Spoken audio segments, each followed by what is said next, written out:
We're live. What's up, everybody? We're live. Yep. With they're eating the cats. They're eating the cats and the pets. Just got done eating some duck. Just got done eating my ducks out on the lake. Went and chopped one's head off for everybody out here in the backyard. And I'm gonna get a couple of cats later on, maybe a dog or two. My intro video was messing up again. I got to figure out that's going on there, but I just figured I'd give a little plug for the sponsors of the show. Patrick got him a new Latitude saddle. Yeah, let me show everybody. Outdoors. So they were nice enough to send me one. Lone Star, made in the USA, not China.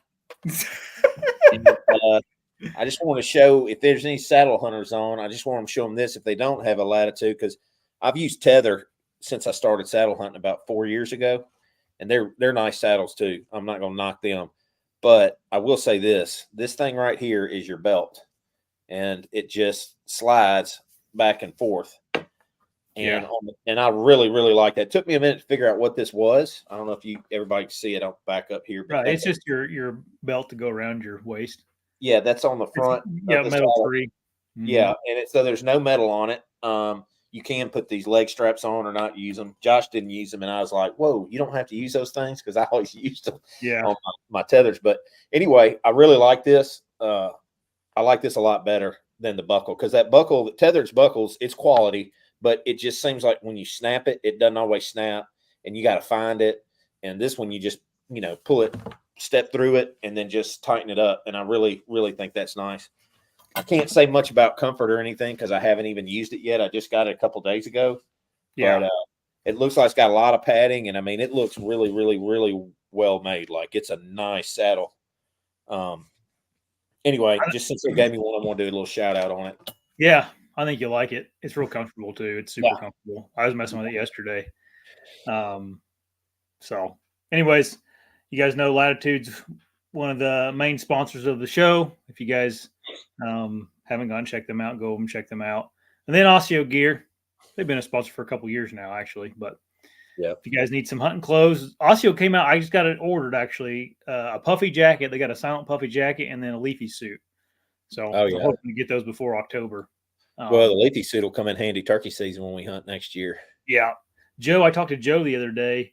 He said that all their stuff that's like back ordered right now or pre-ordered, it should be all trickling in the next couple of weeks. So on their website, you'll see some of the stuff sold out or on pre-order. And I guess he said that all that stuff's going to get shipped here before October 1st. Yeah. Which is good. And then don't forget to save. ASIO gives you guys 15% off with Echo 15 to save 15% off. They got the lifetime warranty. Can't beat that with clothing. Yeah, and I said it last time on the show, man, they really went above and beyond for a customer, and because they were out of something, they gave him something that would, they were out of the hoodie, so they gave him a face mask and like a technical shirt in the same in the color, and they gave it to him and said, when we get the hoodie in, we'll send it. Like, that's crazy. Like, they go above and beyond. They really do. That's big time. Yep. Yeah. And then finally, Stealth Outdoors. Patrick was just saying he needed some stealth strips, and I just sent Patrick a box, and I could have put some in there, and I didn't because I didn't know we needed some. I'm gonna have to give them to my my pets so that the Haitians don't eat them. They can camouflage in. You better keep track of Victor. I know he Victor be prime real estate for him, man. Yeah, my cat, man. Well, he's 15, man. I don't know if he tastes real good. It don't matter. Yeah, those Haitians are trying to eat cats, so I gotta camouflage them in. I got a whole dang roll of stealth strips that's just laying here on my desk. I could have thrown in there for you. Yeah. I stealth strip up my camera a little bit better for season. I got to go through my cameras and stuff and get them ready. Yeah.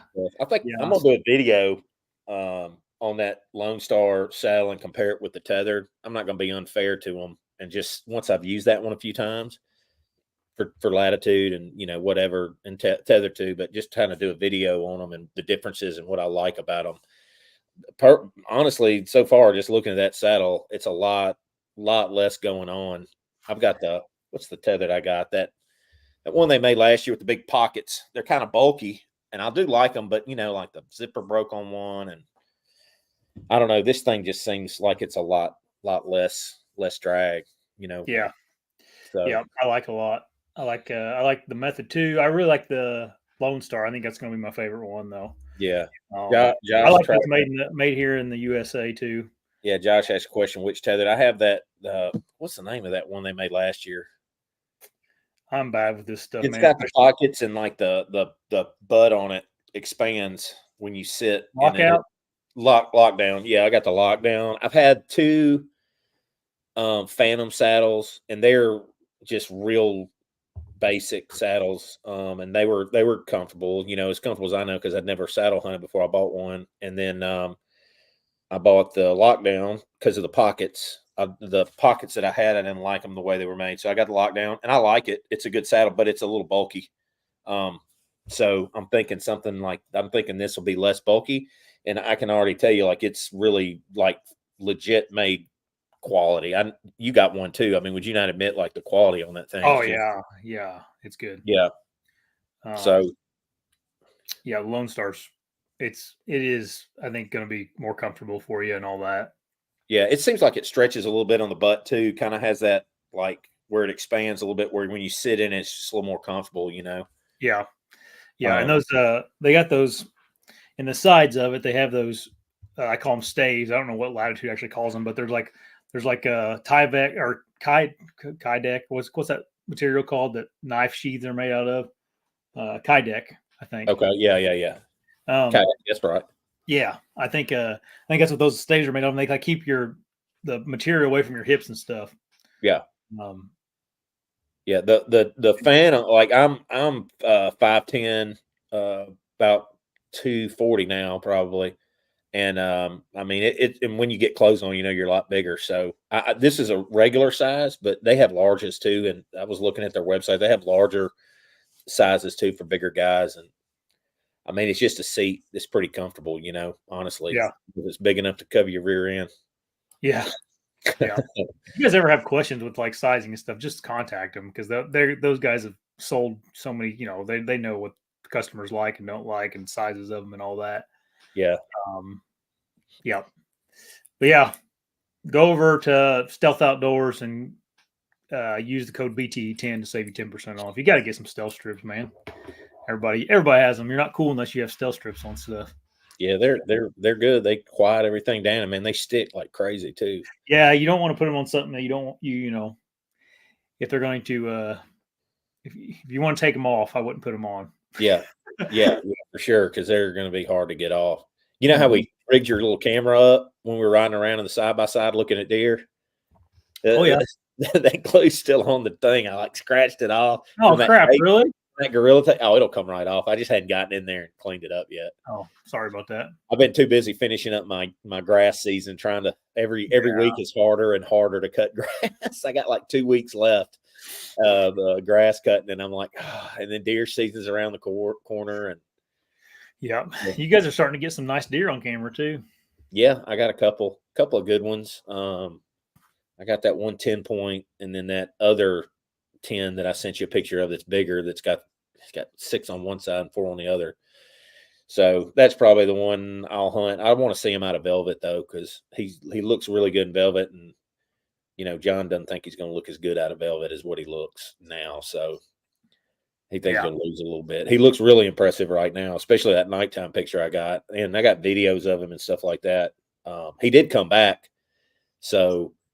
Just quick story for everybody. He was, and I'll show you the video real quick. The deer, like, I went in there that day and put a camera out, and you can see where I kind of walked around, and or he, where I walked around, and he got my ground scent, and just his reaction's crazy. Let me pull it up real quick. Oh, show everybody, like, when he got there. It is. All right. Let me get it. Somebody see that? Yeah. See, he's sniffing. He smells where I stepped that morning. And he's had enough. Yeah, that's crazy. That's a crazy reaction to your ground scent. And it took him 4 days to come back in there. But then that night, I had some smaller bucks in there, and they didn't seem bothered. And then the next day I had 2 other bucks that were probably 3.5. Maybe one might be 4.5, and it didn't bother them either. So if that gives you any idea how bad your ground scent lasts, I think that's pretty good. That was probably about 5 hours after I was in there, and then the next day, a full day, and it didn't bother them. Hmm. So if that tells you anything, I didn't know. It's kind of crazy. Like, Dan, I've listened to Dan on podcasts, and he seems to think that it can last like weeks. And then I've talked to other people, and they think it lasts out. Like John, he says it lasts about 8 hours, 10 hours. So that's a pretty good indicator, at least in that instance, that it for the other deer. By a day they were kind of over it. It wasn't bothering them. Yeah. Well, it bothered that guy. You're screwed for probably 24 hours, I'd say. Yeah. It does show you like how careful you got to be where you're walking around at, especially on days you're going to hunt. Mm-hmm. Don't go willy nilly just busting through everything, and you got to be strategic. A little bit. Mm-hmm. Whenever you're setting your stand up, whenever you're scouting in, whatever you're doing. It's crazy how good their noses are. I just thought that was kind of cool, just good evidence kind of to let you know, like, hey, if I go into this place and I walk around in it, how long is it going to be before a deer will be back? And for especially like that, I think he's probably a 4-year-old. So, he's pretty smart. He's been around the block for a minute, and it took him about 5 days to come back in there, and sometimes, they say they never come back, but like there's low pressure on this place. So, yeah, just kind of cool video. Yeah. I need to start running my cameras on video. Me and Paul Paturo were talking or texting back and forth. I haven't responded to him yet, but he asked me the other day because I put that video about potentially having cell cameras spook game. He was asking me if I run my cameras on video because he was thinking maybe, whenever those IR cameras shoot video, that red flash kind of stays on the whole time. I don't think they don't like that. No, that red flash. I think as long as you have them up to it at a certain point, high up, like John, like, Shaquille O'Neal basketball goal dunk height. Yeah. He's got cameras that high. But like, I think if you have them up, over your head, 6 foot, it just kind of escapes. But I've heard people say there's like a zone that they really don't pay attention to between here and here, like between like maybe 6 foot and 10 foot. And then above there, they look up or they look kind of right in front of them. Yeah. Whether that's true or not. But, that 6 foot is where I usually put mine at. Just I go right above my head as far as, I can reach up and get the strap around. And I never have any problems with them. That one's higher up. But the one that he saw 2 days before and he ran off from the camera was eye level. Yeah. That was back there on that old lick that we went back to, and we checked the camera, and we had those little bucks with that broken tine. Yeah. That's the first spot I got his picture at. And he was staring a hole through that camera, and then he took off. So yeah. I went and did something fun today. I filmed it. It's going to be a good video tomorrow. I went and shot with a ASA Pro. Oh, cool. Learn anything? Yeah, a little bit. He worked on a little bit of a form thing I had with my shoulder, my bow hand or whatever. I get a little tense there. He was working on you can't really see it, but like, getting everything relaxed in my shoulders was a big thing but other than that, he said I'd look pretty good. So that was good to know. Do you have a stabilizer on the back of your bow too, or just on the front? On the front. I saw Bomar shooting with his, and man, when he shot, that bow like did not move. Like, yeah, with the bow stable. He's got a long one on the front. He's got a long one on the back. And he shot, he's got monkey arms, so he shot probably like 31-inch draw. And he was shooting a beast broadhead through a golf ball. And why? Just a video, that dude, set fire to your truck, whatever works. Yeah, whatever, brand your little kid, whatever gets you video likes, right? So anyway, the videos are entertaining. That's all I can say that. But he shot, and I mean, he's a ridiculous shot, and he probably wasn't far, but still hitting a golf ball. And he hit the golf ball right in the center, split it open. But his bow, I just noticed when he shot, like his bow didn't move any. like it just, and it's like still straight in his hand.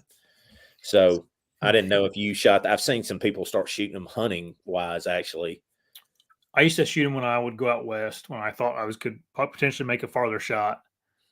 Did you notice anything? Yeah, it definitely helps a little bit. It helps with your pin float. It's like it just makes your bow more stable. It also can like if you have a tendency to, well, for one, it can even your bow out. Like if your bow in your hand tends to like cant a little bit, putting a little more weight on one or the other will lower it or will even it out. So you naturally when you pull it back, everything's level is what it is. I was talking to Benny, the guy I was with tonight. I was talking to him about it, and he was saying that you can like also work on your tendencies. Like if you have a tendency to like roll your hand where like your pin is you have like it's hard for you to get the pin down on the target. You put a little more weight out front that helps you settle in a little better to where it's a little easier to float your pin down. Things like that it helps with. I come up. Maybe I'm a weirdo. I come up because what I've always trained myself to do when I draw back on a deer is I start at the leg and I come up. As soon as I get on the white, I hold it for a second and then I release. Yeah, but most of those guys draw from up here and they settle in down. Yeah. So I'm just old deer hunter. That's all I am. Yeah, but then he taught me how the scoring system works and all that on the animals, and we shot 10 targets in a little competition. So how'd you do? Well, I guess we'll have to wait to see. Yeah, the grand finale. I did exactly how you thought I'd do against a ASA professional archer. Yeah. He probably said you're all right. I've seen you shoot. You're a good shot. Yeah, I do fine, but those guys are on another level.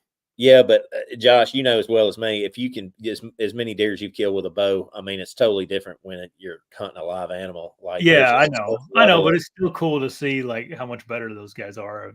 Yeah, at shooting, and how their mind works with making their bows better and stuff. We talk about a bunch of stuff: 4-fletch versus 3-fletch, and your pins, and how you want movable sights versus regular sights, and stabilizers like I just talked about. But it was cool. It was a good video. It'll be a good video. I'll start editing it in the morning and it'll come out tomorrow sometime. Nice. Probably won't be in the morning because it's going to be a little more in-depth editing session, but yeah. Cool. You don't mess with your bow much at all, do you? You kind of just run with it. And I go out. I'll season opens next weekend maybe. I don't know that same the 23rd or something. Yeah. I'll probably start shooting it next week. Yeah. I mean, I'll shoot it. It's on. I'll go hunt. I mean, that's kind of what I do. I mean, I've been shooting bows so long and hunting. It's as well as me. It's more about I'm not going to shoot anything past 30 yards as my range. I'm just not going to do it. And I just like getting deer in that close. So like for me, I'm good at 30. With very little practice, I can shoot. Yeah. And then when you're hunting deer, it's really different. I mean, it's all about calming your nerves and having your little, like I said, I come up the leg, stop, breathe, and shoot, like having your little form and everything. Once you get that, and you've been hunting as long as like you or I have, I mean, it's still good to I'm not telling anybody not to practice, but I don't think you have to practice as much. I guess maybe I'm wrong. I don't know. I'll probably wound like 8 deer and be like, well, I'm going back to the books. Yeah, I know. With him. There's a lot of guys like that. I'll come live with you for a month like Rocky, and we'll train on shooting or something. There you go. Like that in the snow. There you go. Oh, that's funny. I shoot a decent amount. I definitely don't shoot. I'm not like I don't shoot like Andy May and those guys that practice all year round, but I try to shoot a few times a week at least. Starting early summer after turkey season. Yeah. But, yeah. I don't know. Now that trad bow, man, it's fun. So I like. You've been shooting that still, haven't you? Yeah. I got to get some more. I mean, I'm down to 3 airs. I had a pin come out, or 2 of them. I lost the insert. Really? Yeah, man. I don't know who glued them. I don't know either. Some jackwagon. Other way, right there. What did you like? Did they break or did you just pull them out? No, it hit. I was shooting in the backyard where we were, and it just went into the fence. and then just trying to pull them out. One got stuck. The other one the other one I can get out. It's just like hanging in the fence, but it's just stuck enough I couldn't pull it out. So I just got to pull it out. I'll re-glue it. I have some glue. I need to order some stuff for that, like glue and all that, because I got some more inserts you're sending me and stuff like that. So I need to get the glue to put them in, and so I can have them, get some shooting. I need to get my fletching jig out and fletch those arrows I got and stuff like that. So I have some more, but it's a lot of fun. Oh yeah. And then that stupid deer target that falls over when you shoot it, that's really bummed me out. Did you ever take it back? No, you know what I think I'm going to do? I think I'm going to put 2 little hooks in its back and build like a frame, like a stand for it, and just have it in there, and where I can take it out and put a bag target in there and change it out. Oh yeah, there you go. It'll be like a pistol range where you hit the steel plates. Yeah. Ding, ding, ding, ding. Yeah. When I hit it, it'll be swinging. I'll have movement, so it'll give me more of a challenge when I practice. More instinctive shooting, like was that Byron Ferguson or whatever that guy's name is? That does all them trick shots with a long bow. Yep. Yeah, I got to get my bow going, man. It's sitting in the garage on the floor since last bow season. Yeah. In the case. I saw it in there with the case half open. Yeah. Probably rats, like mice are probably living in there, and they've probably been eating my string. And I'll be like, dang, I was going to go hunt today, but I got to take this to the bow shop. Get a new string. Yeah, you may want to go look at that. Yeah. Well, I got backup bow in the garage. I got my old Matthews Helium in there. So okay. I can always go back to it. That was a good bow. A lot of people like that bow. Yeah, I like that bow a lot. I just don't get bows that often. I get one every now and then. Just keep it. Yeah. Benny, the one guy I was with tonight, he's sponsored by PSC, and he had their carbon bow. He was shooting that. So you don't hear about PSC much anymore in the bow world. They're pretty big now again. Are they? Yeah. They kind of died off. They were. Yeah, they did. But they made a pretty good comeback here. They were sponsoring John Dudley, and he had a bunch of bows. Whatever, like a signature bow or something, I think. But he went back to Hoyt, so I don't know. Yeah, you see the ones that are pretty much like Matthews has, like probably 90, not 90, but probably 60% of the market. They have in the hunting industry with the shows and stuff. Yeah, Matthews has them. You see Prime on a few now, and then you see Hoyt on the rest. Yeah, and it seems like everybody else is just behind. And PSC used to be a big one. I mean, everybody shot them. Primos has shot them. The Drury shot them forever. Yep. I think before Matthews got big, Night and Hale shot them, and like everybody shot PSC back in the day. And then they just kind of, I think when the Drury's kind of left them, that was kind of the last big, show that had them, and they've just been kind of falling off. Yeah, Jury's had like a dream season bow, even like their own bow from them. I think I shot that bow. Yeah, I remember the dream season bow. Yep. I remember my cousin had a PSC, and it's like whenever I didn't have a very good bow back then, and he had a Nova, I think it was called a PSC Nova. I sold a lot of those back in the day. That's in the 90s. Yep. Yeah, those were great boats. They were good starters. I remember thinking that thing was cool, Yeah, you get it. It was a whole kit, and you could outfit it for like $3.99 or something. Yeah. A rest, a sight, and a quiver. Totally, like pretty much everything except for arrows ready to shoot out of the box for like $3.99. I mean, it was a heck of a deal. Yeah, and my other cousin had a Jennings. Jennings. Buckmaster, I think is what it was. I remember Jennings. You remember Oneida Eagle? Did you ever see those? Ted Nugent shot that, didn't he? Huh? Didn't Ted Nugent shoot that bow?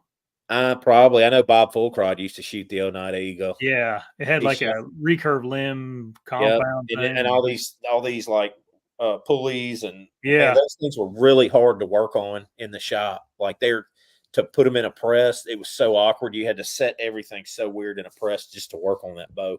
Yeah. And then what was the other one? High Country. You remember High Country? That was my first bow. Was a High Country. Yeah, seen a lot of those blow up in the press. Oh, really? Oh my gosh, they used to blow up all the time. I had a. Oh my god. I've seen about everything, man. High Country bears, there was an old, I think it was a bear, that old one, like long with the little round wheel pulleys on it. And people would always bring those in and want to work on them. And I'm like, man, just give it up. This thing's like older than my dad, just give it up. We had my dad and my uncles shot American was the brand. Never heard of that. Yeah. I've seen a lot of bows back in the day. Yeah. Matthews changed the game though, man. When Matthews came out, it's pretty much game over for everybody else. Yeah. When they came out that solo cam, everybody went to Matthews. The Outback was the first. Was the Matthews Outback or? I remember the Switchback. No. They had the solo cam stuff. They had like the old ones. Yeah, I can't remember what the names of them are, but then they came out with the Outback, then the Switchback, then they had like the I don't know what the Z7. Yeah, the Z7. Yep, I remember those. The ones that I remember were real popular was it was a Z something, and it was like the first ones they made that were really fast. Had a really short brace height on it. See, yeah, it was. They had the Monster line too. Remember those? Yep. I think they still make those, don't they? That's like a cheaper line, I think. Matthews Mission. You're talking about Mission. Oh yeah, the Mission. Yeah. That's Matthews Monsters. They were different. They were like their speed bows. Yeah, I had a. Do you remember did you ever see a PSE Baby G? Mm-hmm. Those were like tiny. Yep. Man, I can't tell you how many of those dry fired and blew up with customers that would go over there and pull them back. Really? That's before we started. Before we finally woke up in the bow shop and said maybe we ought to put zip ties around all the strings and cables so people can't pull these things back. Yeah. Oh man, you'd be sitting there and you'd be across the store and you'd hear, pow! Oh no. No, I would get so mad. I'd be like, Browning, man. Browning used to make good bow and arrows. Who, Browning? Browning, yeah. Oh, there was another one. Go ahead. I'm thinking of it in a minute. No, my dad had a Browning. I remember my dad had a Browning later on after, we got older or whatever. He had a Browning. Then after he got that Browning, he bought a Switchback. There was a bow that came out and it was ridiculous fast for its time in like 96 or 95. And I cannot remember the name. They went out of business shortly after.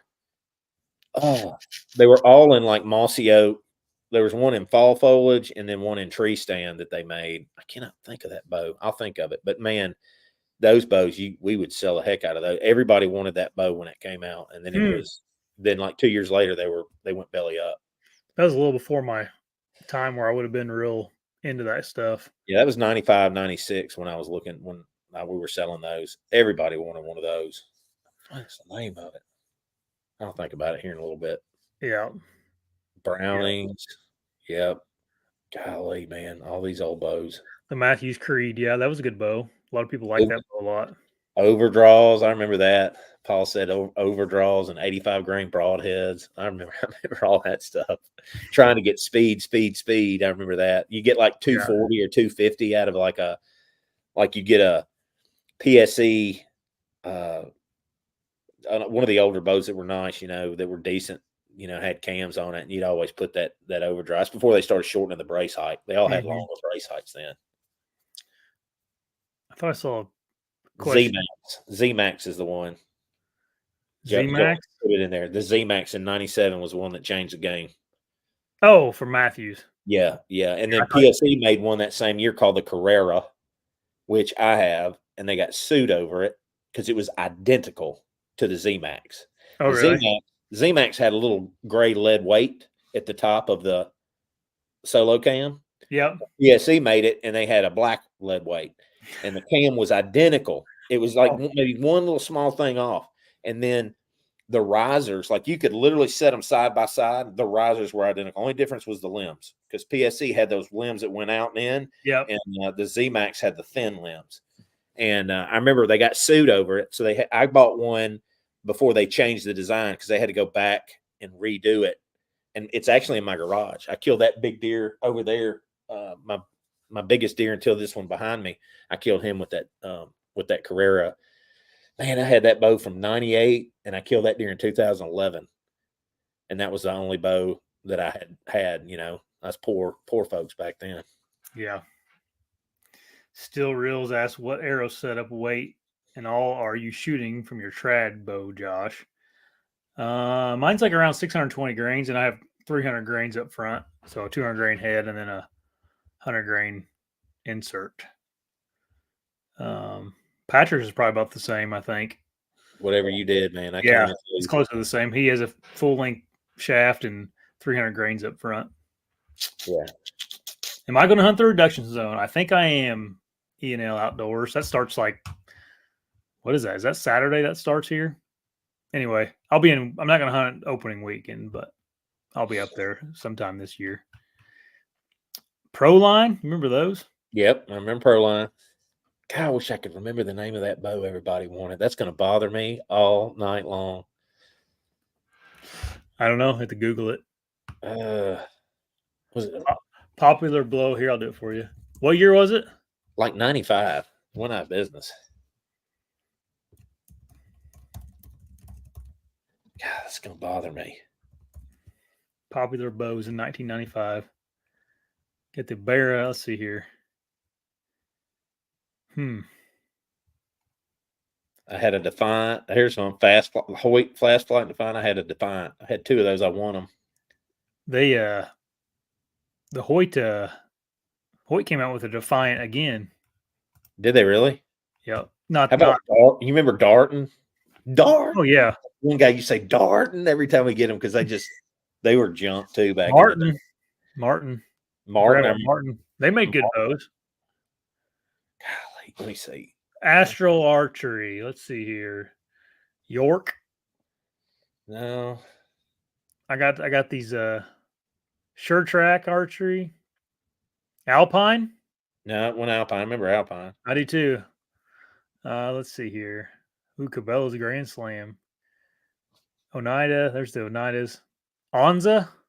No. It was right there's my dad's. The one my dad shot. American Archery. Here, I'll show you. I never even heard of it.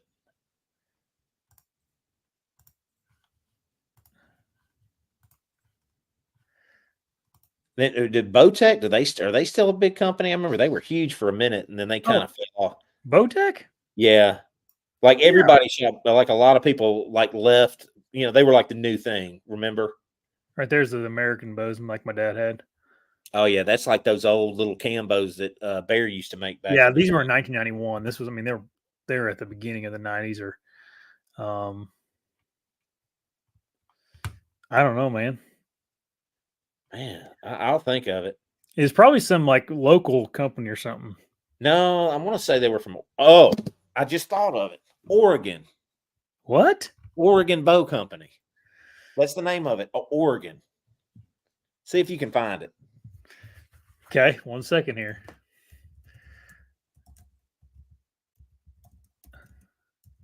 Huh. I got him up here. This is great entertainment, isn't it, everybody?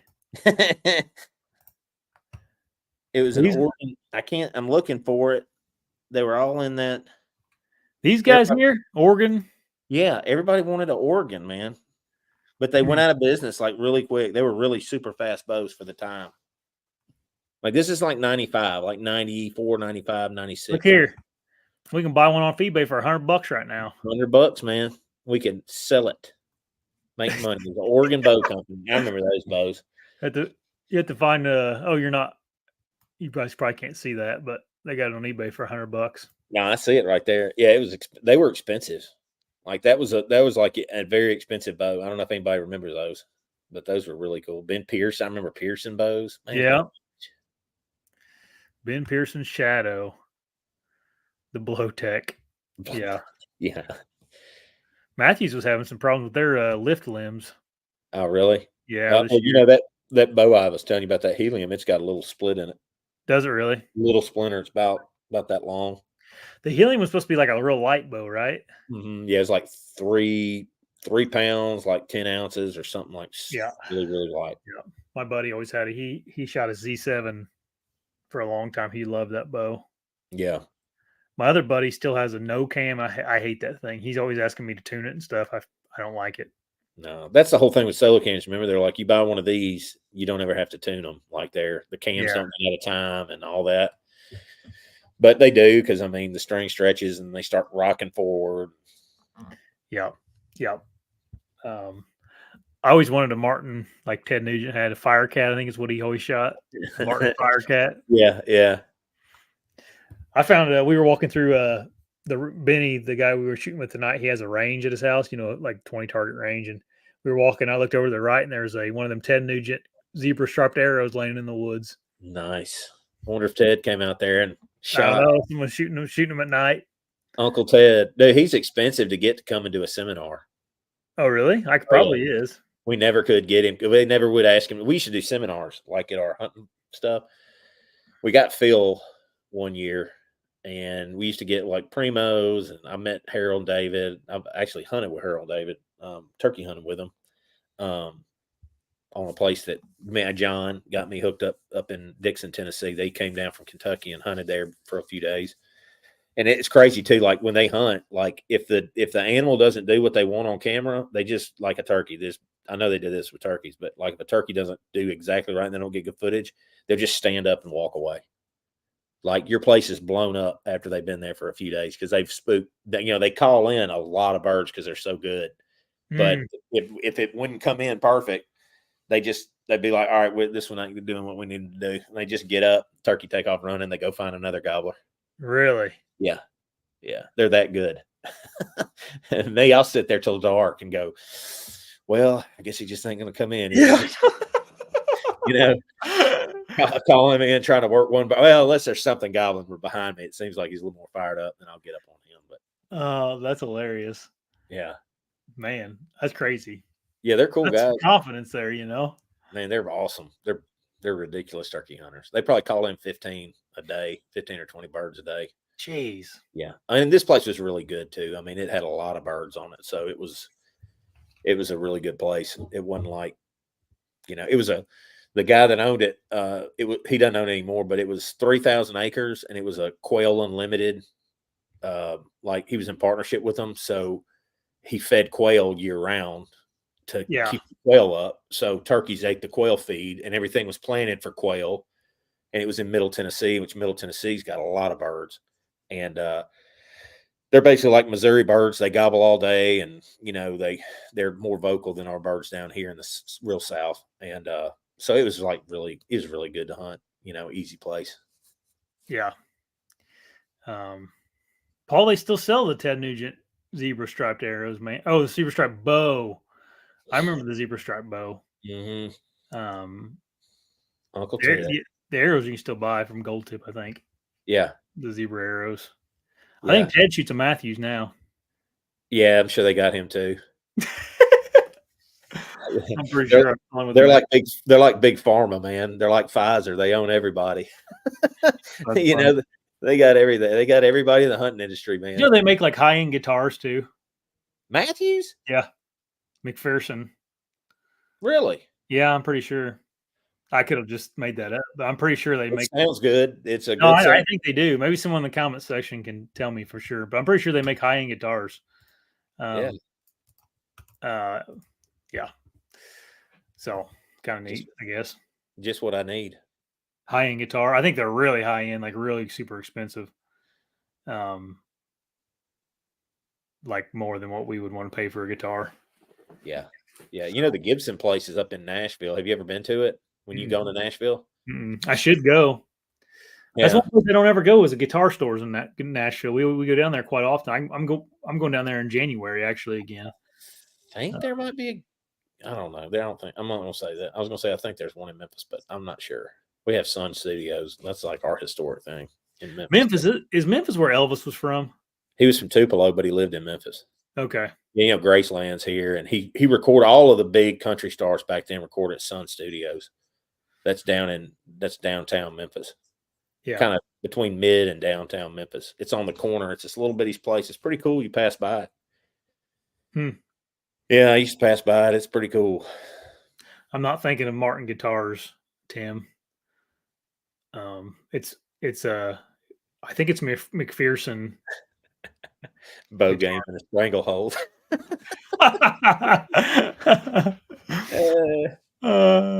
Yeah, 3-6 Mafia is here from here though. Oh, really? Oh yeah, they got the key to the city. Glorilla got it last like a few months ago. I mean, we give it to anybody. T-Pain, I think T-Pain has one, or I don't know. It's just like all you got to be is a rapper, and that's how low Memphis is. It's like if you're just a rapper, you get a key to the city. You don't have to have like some you don't have to do anything great. You just have to be able to rap and be from here or something. And you get a key. All right. This is we're like Jamie and the Joe Rogan Experience here. Right here, McPherson guitars, the McPherson MG, $11,500. McPherson. Oh, look at that one, man! There's a camo top carbon touring, $2,800. Whoa! Right there's a McPherson. 13. Yep. I thought they did. I thought that's what I think that's another company that Matthews McPherson or whatever. Yeah, whatever the guy's name is that owns it. Yeah, Matt McPherson. I wonder if he just is into guitars or playing or something like that, I guess, to make guitars. It's kind of random, What do you do? Oh, I'm a bow maker. I've been making bows for, 30 years. And high-end guitars. And I just decided to go into a new venture making high-end guitars. Like, what? Yep. Yeah, next week I'm going to start video game consoles, just like all over the place. I don't know which one came first, the guitar or the bow. I don't know. Yeah. Probably the bow, but I don't know that for sure. Yeah. He probably made a bunch of money and started a passion project with the guitars, Yeah, I guess a tax write-off. Yeah. We're always looking for entrepreneurs are always looking for those tax write-offs. Yeah. Zeke, I hope James, I hope Zeke starts feeling better. We kind of had it go around our house, just a little, like a bug went around, just snotty nose and sore throats. I think it was a pizza I ate. I got a little sick last week. Yeah, it wasn't Domino's. Brandy always has to change it up. I'm not on carnivore anymore, by the way. Obviously. But she had to change that. She's like, let's get Papa John's. I was like, all right. So I ate like 4 pieces, like, oh, this is not good. Oh, yeah. Dude, I love Papa John's. Oh, I got sick. Oh, I was sick that next day. I was on that tractor, like bouncing, like, I'm just gonna throw up. Yeah. I just got a cell cam picture here. Nothing, false trigger. Yeah. So, what did you think about that the debate the other night? We got to roll that into the other night. That was last night. Yeah. So, 2 things. Kamala didn't answer any questions, and they were super soft on her, which everybody's going to say because we are more on the Trump team that we feel that way, and we're always going to cry. But I mean, it's pretty obvious it was 3-on-1. They never fact checked her on all her lies. And then Trump he just was Trump, man. And you either understand that he gets a little off kilter, and he took the bait way too much, I think. But overall, I think his closing statement saved him to a point. Man, I just wish I could talk for him because I could demolish her as much as I pay attention to all that politics stuff. Yeah, that's what's so frustrating about him is like he just is so, for one, like overly arrogant, and then for two, he's just so his temper gets the best of him on multiple subjects, and he cannot control himself, and he can't shut up about it. My friend Shane said he's like an angry old man that's stuck in his ways, and he repeats. Yeah, well, he is. Like he repeats himself, like old men. The older you and I are going to get, we'll just start saying the same thing. Everybody's 75 and older. They start telling the same stories. They say the same things over and over. So he didn't. The one thing I wish he quit saying is that everybody wanted Roe v. Wade to go back to the states. Like, no, it didn't. Like 80% of the country did not care. Yeah. Or when your poll said they were really, it was, they supported it to some point. I don't think most people are smart enough to understand it's a states' right issue. I think most people that are alive today have always known it's been in the federal government since they've been alive that are 50 or under. The decision was correct to take it back to the states. But, I mean, I don't think you say Democrats, Republicans, everybody no, they didn't. Like, nobody, I think your Christian right, I mean, wanted it to go back to, your Christians want it gone completely. I do too, except for the health of the mother. But your people, the majority in the middle and your moderates and stuff, I don't think they really care one way or another. I think they think women should have the right to, to the abortion up to a certain time. And I think people aren't too queasy with that. I wish you'd stop saying everybody wanted it, because I think that's just I mean, that's just more grandiose talk, and he's bad about that. But I mean, I still think that he would be far, far, far better for the country than the alternative, for sure. Yeah, But he's got to pin it down to the things he's strong on, which is immigration. Stay away from the abortion issue. Quit explaining yourself and just pound her on why haven't you done it? If you're so good and you got all these plans, why haven't you done it? And it was like Ben Shapiro said, which was best. It wasn't really that Trump did. I mean, Trump didn't do good in the debate, but he missed a lot of really good opportunities to make her look. It's because he was so aggravated. He gets so mad. I don't think he even thinks about anything other than what he's going to say next or what, like, you know what I mean? Like, yeah. I don't know. I bet you he's got ADHD and his brain is just doing this while she's talking. Yeah. You can see it in his eyes. He's like, cannot wait to get that. Oh, yeah. He's just sitting up there, can't wait to see. Oh, man. You see him. Yeah. And I'm like, dude, just chill. Just get one thing in your mind that's really strong and then just say it, you know? Yeah. I don't think he did as bad as what it appeared. I think your people in the middle didn't get anything out of the debate. I think they learned a lot about Kamala Harris not having a plan, which is something. And I think Trump is still Trump. And so it's like the bird in the hand, what is it? A bird in the hand is better than two in the like. You don't know what you're going to get with her. You know that Biden hadn't been that great, right? And honestly, she's not Biden, so we don't know what she would do. I believe it would be far worse, like far, far worse. But you know what Trump's going to do. He's going to drill. He's going to put tariffs. He's going to do tax cuts, and he's going to shut that border down. And he's going to try to bring peace. Yeah, save your pets.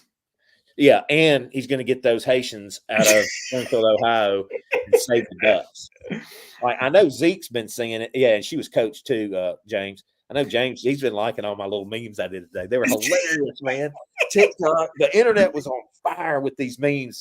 Trump running with ducks and cats and playing music in the background, and the cats with the signs that saying, please, my Haitians ate my mom. Like, man, it was so good. But he's so like, I mean, I'm sure that is probably a super small problem in the grand scheme of the immigration problem we have. It's like, why bring this up, man? Yeah. Like, you know what I mean? I'm going to tell you something, and I'm going to go out on a limb here, and we'll see what everybody thinks in the comments.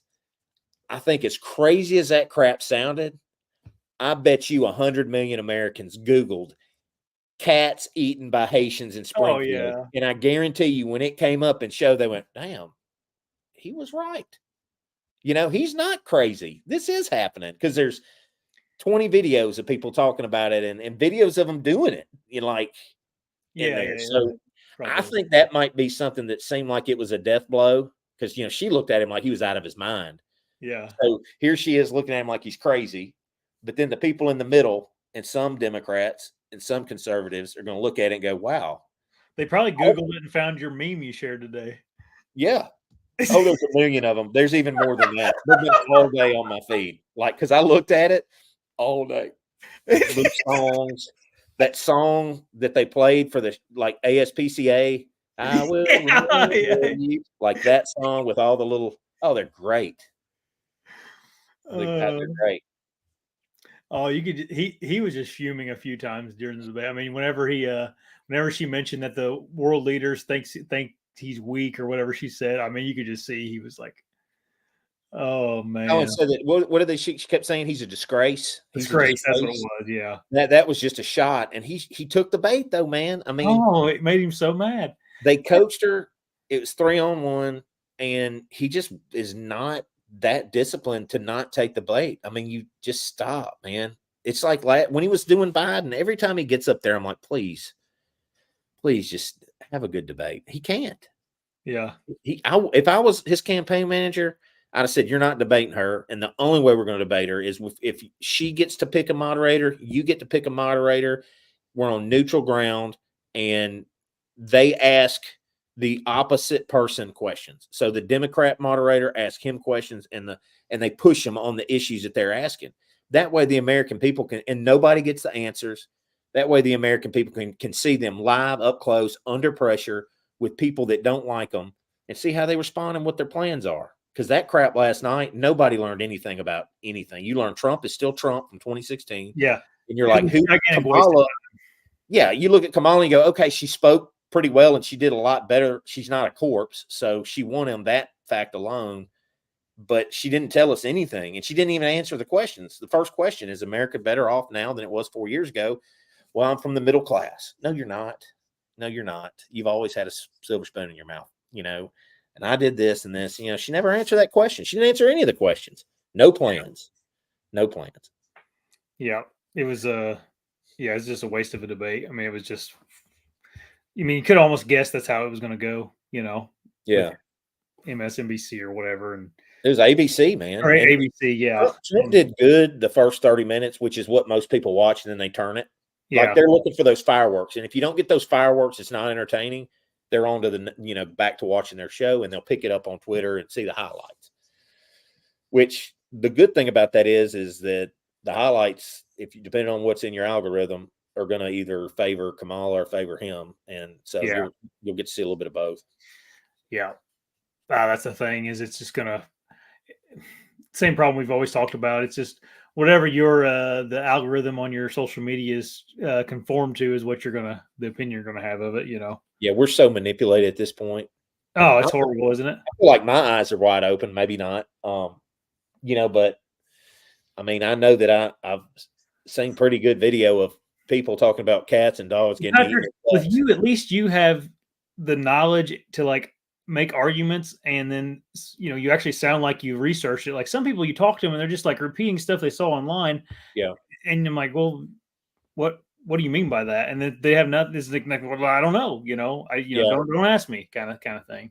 Yeah, my wife was saying that some lady she works with, she's worried about Trump because she's worried about her civil rights.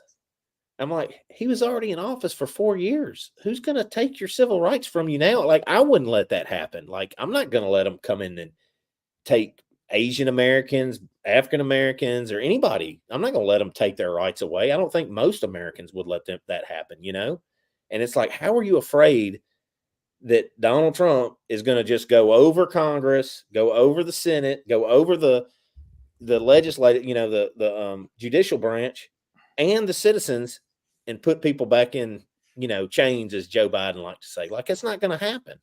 But people are really scared. That older generation is really scared from what they see on the news. That they're afraid of everything. He's going to be a dictator. He's going to, put women in jail and doctors in jail for abortions and ban it and all that stuff. And man, he's pretty much in the middle, man. Obama was a lot closer to him, than a lot of these people are, and with his policies, believe it or not, Yeah. So, yeah. And I know a lot of people like Trump that listen to us and stuff, but man, it's unfathomable to me sometimes, the people that we have to vote for, even, I know Trump is what we have, and I agree with you. He's better than Kamal, but sometimes I'm just like, what is this guy can't we have someone that has a level head to run the freaking country? Someone that can't let emotions get in the way of someone you know what I mean? It's just the powers that run the world. Yeah, I know. They get these dumb people, politicians. I'd say the majority of all of them. That's Republican, Democrat, all of them. I'd say 80% of them are dumb and couldn't be a dog catcher. Could not work the register at McDonald's without lots of training. They just get the talking points. They learn those, which is easy. Anybody can repeat stuff, and that's all they can do. And if you get them off of that, they can't even speak. And so they get propped up to this position with the media and all this, and they get voted in or installed. And then that's what we have. That's why our government's been full of idiots. We haven't had smart presidents since, I'll be fair to everybody. Obama's smart, but he got propped up. Bush was a total idiot. I don't like him. Him and Obama are on the same team. Bush Sr. was smart, but he was a CIA guy, crooked as hell. Reagan was intelligent. Clinton is intelligent. I believe Trump's intelligent. Joe Biden's dumber than a box of rocks. And I think Kamala's pretty stupid. but these are the people that get elevated because they have no spine. You can buy them and they'll stand for anything, and they can't do anything but just be a dumb politician, and they've ruined our country. Yeah. It's a shame. I don't know. Well, it's like you kind of we're talking about Robert Kennedy. Like I don't think there's even, whether you like Robert Kennedy or not, like I don't even think there's a chance for someone that would have a level head on their shoulder and actually have their own opinions and ideas and solutions to something to even get on a ballot anymore. It's like where do we go from here? You know what I mean? Well, there'd be an independent like him because he's a self-thinker, and he's the Democrats didn't want him. He was the best candidate the Democrats could have asked for the Democrats. Oh man, okay? Yeah. And he's not a bad Republican candidate, James. I like him. I know not all of his policies are good, but I think as a person, I think he's all right. I think he's been pretty honest. I paid a lot of attention to what he said and stuff, and I think he's more honest than a lot of politicians. Let me put it this way. But like he would destroy Trump and Kamala in a debate just because he's level-headed and can explain his points. I'm not saying his points are right. I'm not saying they're what America needs. I'm just saying if you put him out there and you have him just not really saying exactly what he's going to do, and you put Kamala with no plan, and he's had stuff he's thought about and researched for a long time. He comes in there, they're going to look like lightweights compared to him because he's very articulate and very good at explaining how he's going to do what he's going to do. He knows the mechanisms in place that make the government work and make it corrupt. And he knows now, I'm not saying he'll be able to do what he says he's going to do, but I'm saying he's got a plan. Trump has a plan, and I'm sure Kamala has a plan somewhere, but he just articulates it better. If Trump could articulate his plan, it'd be game over for everybody because it makes sense. If you're an American and you want, Trump, lower taxes, secure border, he's not trying to infringe on women's bodies, rights, which is up for debate. You kind of got to see both sides as a Christian, where I stand. I'm pro-life, but you got to kind of understand not everybody's a Christian, and that doesn't make it right. But we live in a country of different people. So we have to, you have to accommodate everybody. And sometimes there's hard choices you've got to make to a point, right? Not saying I agree with abortion at all, but I understand why politicians have to play in the middle because they're representing everybody, not just my beliefs. I forgot where I was going with that. Anyway. Yeah, I don't know where you're going either. No, I was talking about his positions, the border, all of them. They all make sense. They're rational, reasonable positions. But he just can't get them out. Like whenever he's on a stage like that and Kamala says something about, or the moderator asked, which this was a ridiculous question about how he said that he didn't know she was black or something. It's like, what are we talking about here? Yes, but then he did good on that question though. He did. I was but impressed. It's just like, I don't know. It's like, what a weird waste of a question. Just brushed it off, I was surprised. I figured he'd go all in on that. He just brushed it off. She's whatever she wants to be. I don't care what she is. Yeah. Yeah. She says she's black. She says she's Indian. I don't know what she is. She doesn't know what she is. Just let's move on. He did good on that one. He did good there. But my point is like, they don't even, it's these ridiculous topics we talk about, and then they, getting fired up about something. They know he can't control himself whenever a topic is brought up. And but I don't know. We'll see. It's kind of going to be crazy next 4 years. Yeah. Well, the election. I was watching Joe Rogan talking to Kat Temp from Fox News, and they were talking about like what's going to happen with the election. She's like, "Man, I hate election year." And she goes, "This year, I don't even know. Like, I don't know what's going to happen. Whoever wins, but it ain't going to be good. I don't think it's going to be good either way. Honestly, like." At least at the beginning, I think there's going to be a lot of social, disobedience, disturbances and stuff. Yeah, I do. Anyway, I was reading Matthews today. Yeah, let's get to some good stuff. Yeah, I was trying to, and I thought this was a good topic, and we kind of talked about this in the past, but I was reading through Matthew 6. I'm just rereading Matthews. I've read it a couple times. I wanted to reread it, and man, I've like all my buddies I've talked to, everybody's kind of anxious about this election, right? Like everybody's nervous about what's going to happen. And then it's just this morning I read Matthew 6, and then you guys can look it up, but it's essentially verses 25 through it's the end of chapter 6, 25 through 34. And it's a very really famous kind of part of the Bible where it's Jesus talking, and he says, "Oh, you of little faith," and he just talks about do not be anxious about things. Mm-hmm. Today's problems are what you need to worry about. Don't worry about tomorrow's problems. And I'll just read a little bit of it here. He says, "Therefore, I tell you, do not be anxious about your life, what you will eat or what you will drink, nor about your body, what you will put on. Is not life more than food, and the body more than clothes? Look at the birds in the air. They neither sow nor reap nor gather into barns, and yet your heavenly Father feeds them. Are you not of more value than they? And which of you is being anxious can add a single hour to his lifespan?" So I don't know. That was a good reminder for us that I feel like some of us think that the world is going to be over come November, and that's just not the case. No, it'll be all right.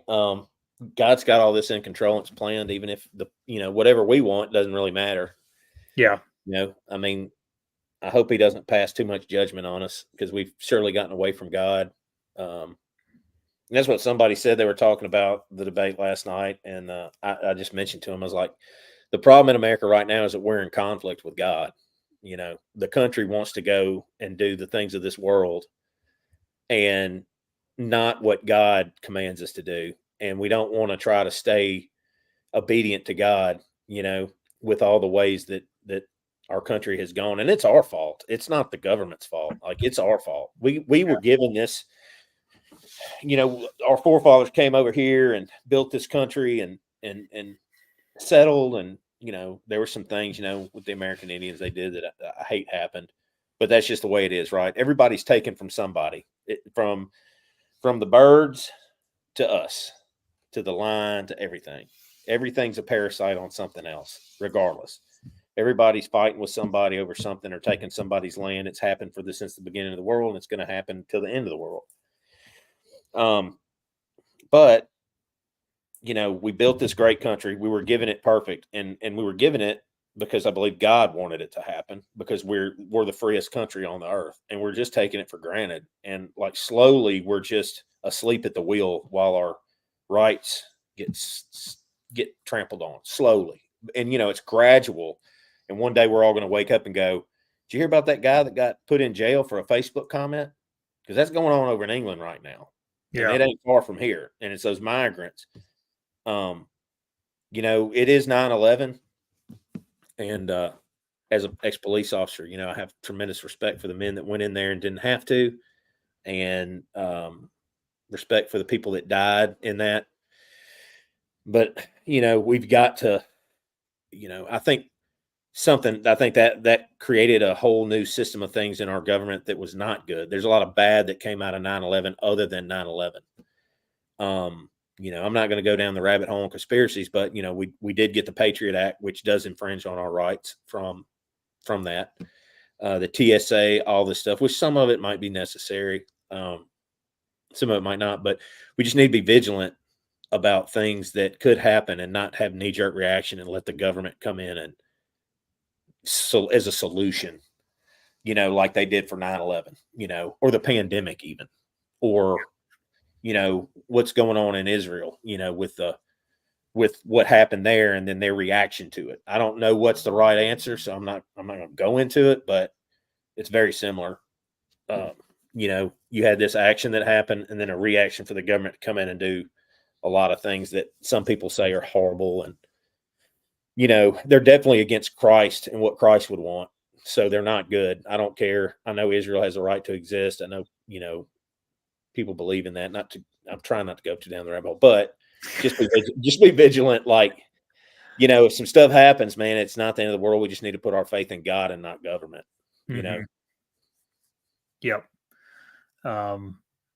and even if bad things happen, you got to still like trust in him that, he's going to see you through it and everything's going to come out one way or the other on the other end, Yeah.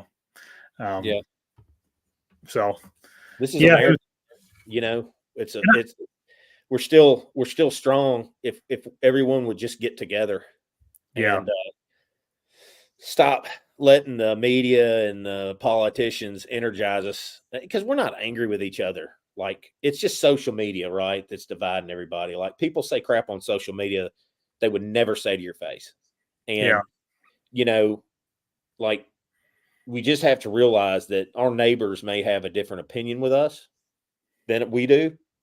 Maybe they're ill-informed. Maybe they don't, know what we know about our side, and they just have these preconceived notions. We might have it about their side as well. It goes both ways, but we just need to treat each other with respect, even if we see things. We're not all enemies, because off Facebook, man, I mean, I know I see Democrats every day, and I don't know that they're Democrats, and they're nice to me, and they don't know that I'm a Republican or vote Republican, and so like, yeah, it ain't that toxic. Social media is toxic, but our country and the way we treat each other is not that toxic, Well, I heard Theo Vaughn talk about it one time. Was when I think I may have mentioned this on the show before, but it was when all the riots were going on. Maybe in the Joyce Floyd or the Joyce Floyd, the George Floyd riots. Yeah, I don't know. It was that really hectic time when that was all going on. But where the news was like everybody hates each other. Yeah. Everybody's throwing bricks through windows, whatever. And then he was like, where are all these hateful people? He's like, I go to the gas station, like people hold the door for me, say hi, how's it going? You doing good today? Blah, blah, blah. It's like, I don't see nobody ever mad about anything, Yeah. You know what's funny? I'm trying to think, and somebody correct me if I'm wrong, but we don't do that in the South. Like, honestly, as much as people like to say that the South has a lot of racism and racist roots and because of the Confederacy, like, man, black people and white people treat each other pretty good down here from what I've seen. I mean, I've never can say I've had anyone of a different race treat me some way where I felt I did on the police department. I had one lieutenant that I felt like was like that. And I did see some examples like that on lieutenant both ways. But I've never had anybody out in public treat me different. Most people are very nice. I like everybody's pretty nice. Dude, I hold the door for people. People hold the door for me. Like, in the South, we don't have those riots. Like, they thought they were going to do something when they sent, so a couple of years ago or during the George Floyd or whatever, or some other shooting, they sent a bunch of people to Memphis because they thought, we're the civil rights. Martin Luther King got shot here. There's a lot of racist roots that come through Memphis, right? And they thought they were going to rile everybody up here. And like, nobody bought the bait. Like, Memphis is just Memphis. It's full of crime.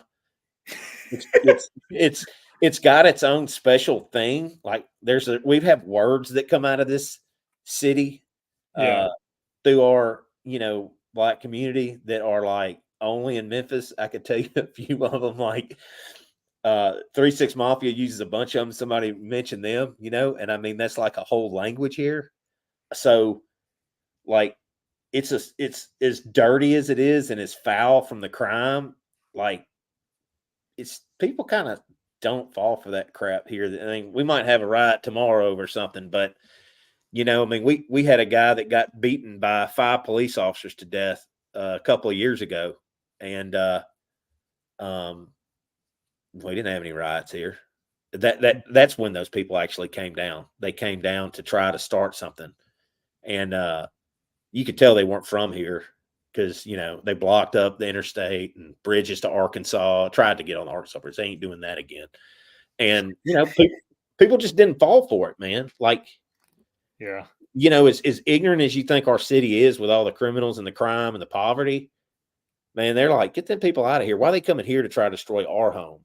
Yeah. And that's one thing I say in the South, then it's just not that way, man. Especially when you get out in the rural areas, man, everybody's the same. I mean, it's different. That's all that riding was like in Milwaukee and Seattle and I think California. in Minnesota, like, you know, those states do that. They do it in New York and stuff. But like down here, man, we don't do that. Now we might have something break out tomorrow, and then next week I'll have to come on and be like, man, you ain't gonna believe what happened. Yeah, I brought it into reality. But yeah, you know, as goofy as this city is, you know, we just don't have, you know, thank God they didn't buy into it, you know. Yeah. They're probably too busy carjacking, robbing, and doing those street donut things they do, those street slides where they block an intersection. They just do donuts and videotape it and hang out the windows. Like, that's probably what everybody was doing that night. Right. They had better things to do. Hey, man, no traffic on I-240. We can go down there and do some street slides or whatever they do.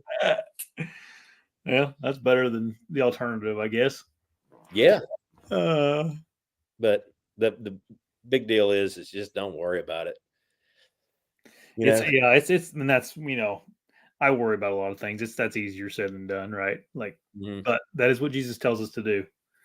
Yeah, I talk about it. People think I worry about it. I don't worry about it because I know God's got all of this under control. We can only do what we can do. Yeah, but politics is just a hobby of Patrick's. It's like I love it. I love it. We need to start a political show too, where we just do politics. We do politics on Monday. We do God on Tuesday. We do, you know, you do your hunting thing on Thursday, and then we just wrap it up all over again. You know, we'll have a show called The Two instead of the Five. It'll be The Two. Yeah. Oh man. Yeah. Ferguson. Yeah, Ferguson was. Yeah, that was when all this stuff started. Was Ferguson. That or the kid down in Florida. I was listening to something. It was a Joe Rogan clip. I don't remember who was on, but they were talking about how like some of these organizations would bring pallets of bricks in the city and dump them off. Oh, that was him and Cap Temp. I saw that clip earlier. That's what I was talking about, where they're talking about they didn't know what was going to happen this election. Yeah. Now they just showed up like in places they weren't supposed to be. Yeah, just like random pallets of bricks would be. That happened here. They did that here during all that stuff. That's insane, man. Yeah. That's the stuff that should be. I mean, the people that organize that stuff are they are the root of all crap that's going on in this country right now. Like, what? Quit instigating this stuff, you know? Yeah. It's the billionaires. George Soros pays me, but it's the billionaires. We're going to tax the rich, but we're going to take their campaign contributions and give them favors. You know. Yeah. Yeah, they left bricks here, and there were places, and the police actually saw them, and they took care of it in Memphis. Like I think I was on duty I think I was working when George Floyd happened. I know I was working when they shut down the I-40 bridge, and that was I think after that boy in Ferguson, Mike Brown got shot, and they lied about all that for the narrative. I think that they shut the bridge down for a little while, and like Arkansas doesn't play. Like Memphis, we can't chase. Like we're scrutinized. Arkansas, their state patrol, they were like, if they come over here, beat them down and throw tear gas on them, put them in the back of a paddy wagon and take them to jail. You know, we were babying them. Come on, please come down off the bridge. That's what our director did. Please come down off the bridge. He went up there and held hands with them and got them to walk off. What was it like being a police officer during that time, Patrick? It was tough because you're mad because you know that they're lying about law enforcement. And, you know, I see officers that do bad stuff. You know, there's a thing in the news now about that Tyreek Hill from the Miami Dolphins. I guess he got thrown on the ground. And I watched the body cam video today. I still watch that stuff because it interests me. Like, I want to know, like, did the officer do wrong or is the player? So he was a jerk. The player was. He was speeding, trying to get to the arena to play. But that officer was like way out of line. Like back in the day, it would have been fine because back in the day, you didn't have body cameras. And like, if you disrespected an officer, that was your butt. You just didn't disrespect them. But we're in a different time now, right? You got a camera on. They got cameras. And, you know, you just can't enforce that street justice like you used to as a police officer, which is what we need to come back in certain ways. Like I'm not saying violate people's rights, but people need to be fearful of the police if they're thinking about doing wrong, and they're not anymore. And so he was a smart ass basically to the officer, which he shouldn't have been. He wouldn't roll down his window. He rolled it right back up, and just disrespectful. And then when they wanted him to ordered him out of the car, he wouldn't come out of the car. And then they opened the door, and then he acted like he was coming out. And he just was a jerk about it. But then the officer took it personal, which is what you can't do. Like you can't take it's all business. I learned that a long time ago when I used to bounce. You never take anything personal. It's all business. Once you get it under control, it's over with. And they just went a little bit above and beyond. And then his friends kind of tried to come, his other teammates. And, I watched some of that. And, they were trying to help him out or try to get him out of it or talk to the officers. And the officers just weren't hearing it. They weren't being respectful to the citizens. So, there's a cause and effect. Like, if you comply, I had a good friend of mine say this: if you comply, you will not die. It's that simple. Just do what they say. And for some reason, people can't get that through their head that they need to if they violate your rights, get them in the courtroom and take the city's money, right? Cost the officer's job. But don't cost yourself your life because you're not going to let them talk to you that way. I mean, at that point in time, they're your boss. You need to listen to them. They're in control of your life. Do what they got to do, and you can get them on the back end if they screwed you over, So it was hard. It was hard more like when the Mike Brown thing happened in Ferguson. That was tough because even fellow officers that I had that, like, when you first saw it, you didn't know what happened. I mean, they were sympathetic towards the dude. But then when the facts started coming out, white officers, black officers, all of them, they knew that, I mean, dude was 6'8", 300-something pounds, and he was trying to hurt that officer. And he could have very easily taken his gun, and that officer had to make a decision he probably wished he never had to do. But it was hard, I just policed the same as I always did, which was answer my calls, take care of my partners, and try to go home in one piece. I didn't try to go above and beyond and save the world and save Memphis. And, I just did the right thing on every call and made sure my partners were safe at the end of the day and backed up any partners that needed help. And that was about all you're going to get out of me. I wasn't no running, gunning, pulling 50 cars over, trying to find the dope boy and run through yards. That adrenaline rush didn't do anything for me, So, I'm glad, though, I'm not one anymore. I was thinking about this the other day. I was like, man, I'm glad I'm not a cop. I say it all the time. I look at Brandy, and she's like, man, I'm glad you're not one either. She's like, I don't know if I could be married to you if you were still a police officer. So, yeah, it's a crazy occupation, man. Yeah. In a big city, like, I think it'd be enjoyable in a small town sometimes. Like our local police officers and stuff, they probably. I mean, now granted, there could be something crazy happen here, but not like if you're in Memphis or South Bend or wherever. Yeah. So. Yeah, it's. I mean, a small town, it'd probably be fun because everybody knows you. You know everybody. Like I got to even know all the guys in my ward, and I knew all the people, the citizens in my ward. I knew a lot of them at the businesses, and then I knew the criminals. And you could ride up on them if they respected you, and you could just talk to them. That's kind of the way policing was. That's when policing was kind of fun. But now it's just you're just trying to cover your butt and make sure that you don't do anything to go to jail or, get killed. Sad. Yeah. Yeah, it's kind of like what's the point, Yeah. Yeah. Well, one day I'll have my dream. We'll both be big hunting entertainers. Maybe one day we'll have a show with 400,000 followers and getting views, and I'll work for you. I'll be like, hey, boss man. Well, as soon as I can do that, we'll do that. Yeah. Yeah. Well, maybe I'll help you get there. God willing, that'll be fun. Yeah. Right now, the best I can do is a Lone Star saddle. Lone Star saddle. And some free arrows that you have 900 million of. Good enough for me, man. That's good enough. Them are valuable. Don't be breaking any more of them. Yeah, I know. I like them. I'm just kidding. They look cool too. Yeah. Trad arrows are the best, man. Yeah. All right. Don't worry so much, everybody. Yeah, Don't be have anxious. faith. Not that everybody is. Worry about shooting a big buck. And the good thing is the election is right in the middle of the rut in the Midwest. So, Oh, I got one thing. Do you think I climb in my saddle unsafe? no, I had someone comment on the video today that I did that he said everybody else seems to understand how to be safe in a saddle except for you. I'm like, oh, what am I doing wrong? maybe it's those leg straps, dude. I didn't see anything you did No, wrong. he's just talking about suspend, like having a chest harness and stuff. Like I'm like, Why? You're attached to the tree the whole time. nobody has that on a saddle. No, no. The whole point of the saddle, like I tell people when they ask me, they're like, "Man, are you scared of that thing?" I'm like, "Dude, you're attached to the tree the whole time." Like, I don't think people realize. Like, I don't.